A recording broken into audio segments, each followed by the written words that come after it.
Hai, Assalamualaikum. Saya Azlan Nandi dan hari ini sangat istimewa. Saya bersama dengan tim Jejak Ehsan. Kita akan mengembara bumi Perak ni.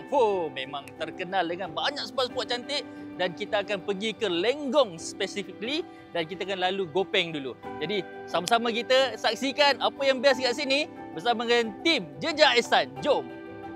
Jom.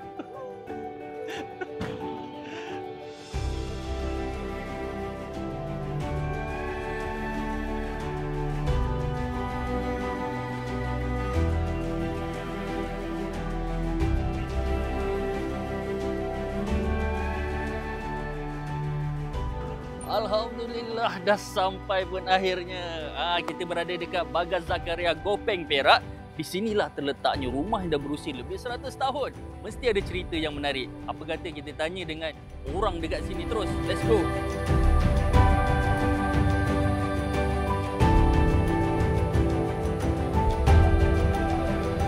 Dekat Bagan Zakaria ni dia sangat special sebab dia ada 3 rumah tradisional yang pelbagai bentuk dia ikut daerah tau. Contoh macam dekat sini kita ada rumah kuning. Yang ini adalah rumah utama yang dah berusia lebih 100 tahun lah. Lepas tu kat situ itu rumah Lenggong.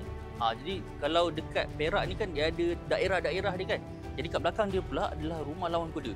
Kat situ dia punya reka bentuk dia sangat berbeza dengan tiga-tiga ni. Lepas itu kita ada sungai kat situ tau. Jadi kita nak mandi boleh, kita nak shoot kejap lagi pun boleh.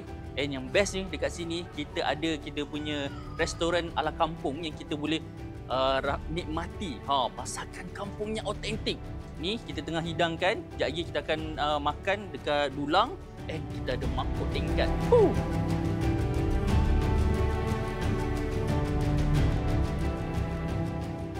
Inilah dia, korang datang kat sini, korang wajib ambil set dulang ni. Satu set dulang ni dia boleh makan 3 ke 4 orang tau. Dekat sini kita ada nasi putih, lepas tu kita ada ni daging salai masak lemak. Lepas tu kita ada ayam masak lemak. Ni ada buah-buah, ini ayam goreng crispy.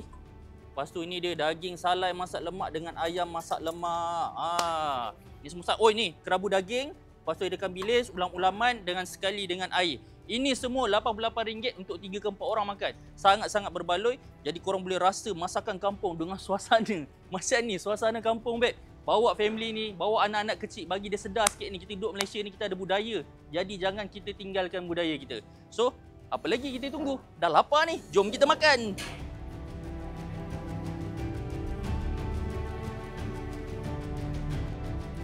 Sebab ikutkan konsep rumah-rumah yang ada dalam ni. Dan setiap rumah tu bilangan tekstil tu berbeza. Dan saya punya konsep tinggal di sini, balik kampung tidur bersepah. Macam tu. Ini adalah tanah sendirilah. Dan kebetulan punya sendiri, iaitu yang rumah keliling tu adalah rumah asal. Dan masih dikekalkan selok-belok rumah tu, memang kami tak ubah sedikit pun.